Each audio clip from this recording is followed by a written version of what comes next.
we decided to speak in the order that we joined the family, so that's why I'm going last. Also, I'm the funniest. Between the oldest and the youngest of us daughters, there's only, I'm gonna put glasses on. I'm doing it. Ooh, oh, I love it.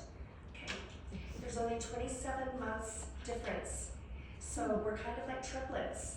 And with our mom-made matching outfits, we could have been the next big sibling singing group, the Dancy Girls. Except I'm the only one that can sing in the family. That's the truth. My mom always believed that we were meant to be together. And each one of us felt deeply loved and wanted. And I can imagine that if you're a biological child like Leanne, you might sometimes wonder why your parents wanted more kids. And there were moments when Leanne struggled with this. I remember my mom would rock her gently in the living room, helping her feel seen and understood. Of course, Mindy and I like to tease Leanne that she was favorite, but I can't deny I got my special share of special treatment, like my accordion lessons and competition trips. Mom had a unique way of loving each of us. Mindy, the shy, emotional one, was the first to move far away from home and the first to have children. And Mom often worried about Mindy not having family nearby to help. When Mindy and her husband were deployed to Haiti, shortly after her first son Damon was born, Mom was thrilled to step in. She adjusted her work schedule to care for Damon 4 days a week and nights, while Leanne watched him 3 days and nights. And for 6 months, they shared this routine, and they got to witness Damon's firsts and create a bond that remains special to this day. Later, when Mindy and her family moved into my parents' basement apartment, Mom cherished those years that she spent close to Mindy's kids, Damon and Dante and Savannah. I'll never forget the day Savannah was born. Mom and Leanne and I were all in the delivery room with Mindy. And it was an unforgettable moment for all of us. The sky was a special surprise to the family. And I was thrilled to have a chance to love this special angel sent from heaven. Leanne, the free spirit, gave my parents their first gray hairs. Now, marrying James at the age of 17 was her best decision, and she has thrived ever since. And her children, Robbie and Ellie, were close in age to Mindy's, so cousin sleepovers were a frequent occasion. Cassie, her youngest, got to enjoy Grandma attending her acting events and joining her for crafts. And Leanne's family also share her special love for cats. As for me, I was the independent one, the overachiever who married and had kids later. Like so many women of that generation, Mom struggled with feelings of inadequacy, a burden that we daughters are still trying to release. Even though my mom didn't understand what a chemical engineer was or what a patent lawyer did, she was proud to have daughters who pursued their dreams. She never made any of us feel like we should quit our jobs and stay at home. We did the same work and chores that boys would do at the house. So, while my mom would probably not call herself a feminist, this feminist knows one when we see one. That includes Dad, too. Thaddeus and Benjamin have many memories of their grandmothers celebrating their birthdays and coming to activities. And I'm really glad that they do, more so than my sisters and I had. Many people have expressed how kind and sweet and gentle my mother is, and that is true. But my mom also had great inner strength. When my grandmother told her that she wouldn't support her education if she left home, my mom chose her own path. She gained strength by watching her older sister Barbara leave home to become a music teacher. She chose nursing school, which was one of the few options available to women at the time, living near poverty level, like her sister. Then she made an even bolder choice, joining a little-known religion, the Church of Jesus Christ of Latter-day Saints, and moving to a strange place called Utah. My mother joined my father's very large Mormon family as the youngest daughter-in-law. After starting their family, they chose this Willows neighborhood in Sandy to build their own home. And I can't think of a better place to grow up, with lots of space to run around and adventures to be had. The people in this neighborhood made Utah feel like home to Mom. My parents had tried to adopt 2 boys from the Philippines after I joined the family, and that fell through, and I know my parents always felt some sadness. So my sisters and I got to grow up with many foster siblings and refugee families. My parents were always insistent on including their foster children in our family photos. They were no different than their legal children. It's so heartwarming to see many of them here today. When the recession hit in the 1980s, my dad struggled to find work as a carpenter. Mom became the family breadwinner, falling back on her hard-earned nursing degree. She worked night shifts to be there for us during the day, sacrificing sleep and some sanity, often without receiving the credit that she deserved.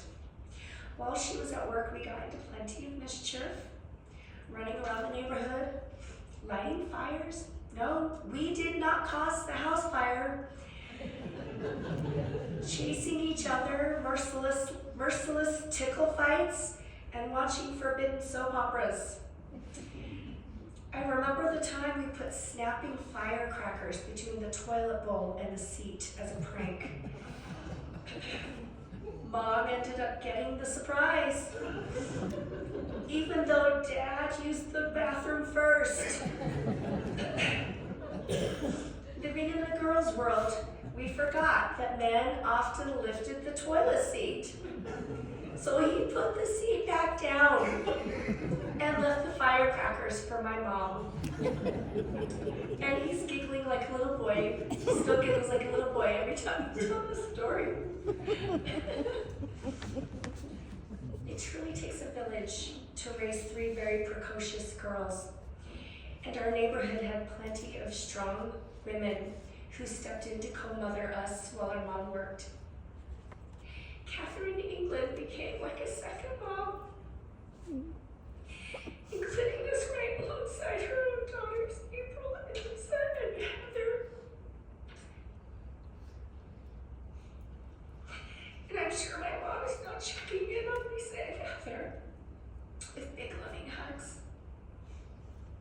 I love you, Catherine. Blanche lived next door, was my first boss mom role model. And she was not afraid to use her voice.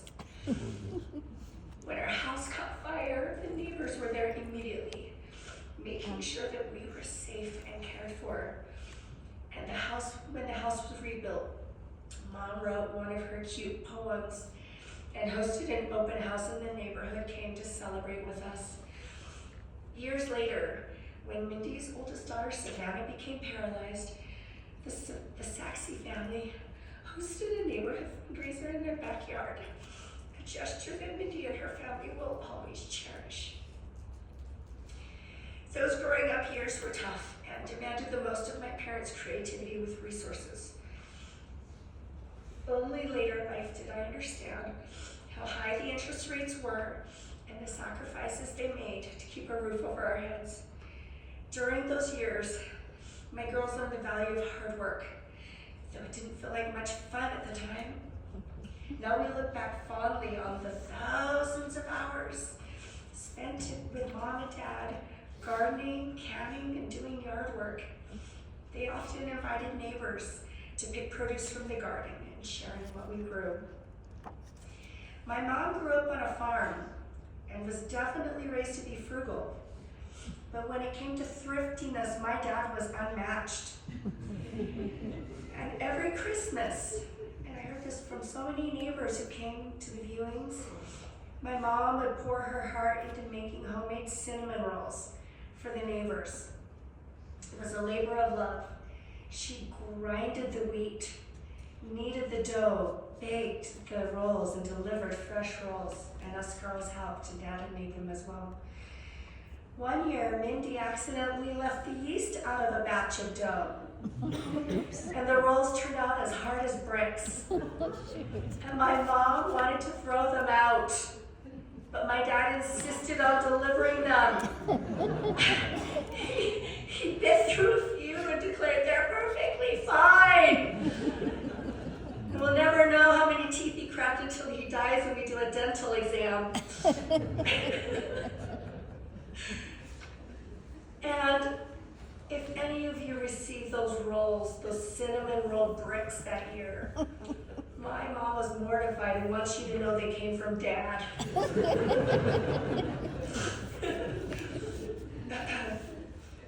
We know we were not always the easiest children and made her worry a lot, even as grown adults.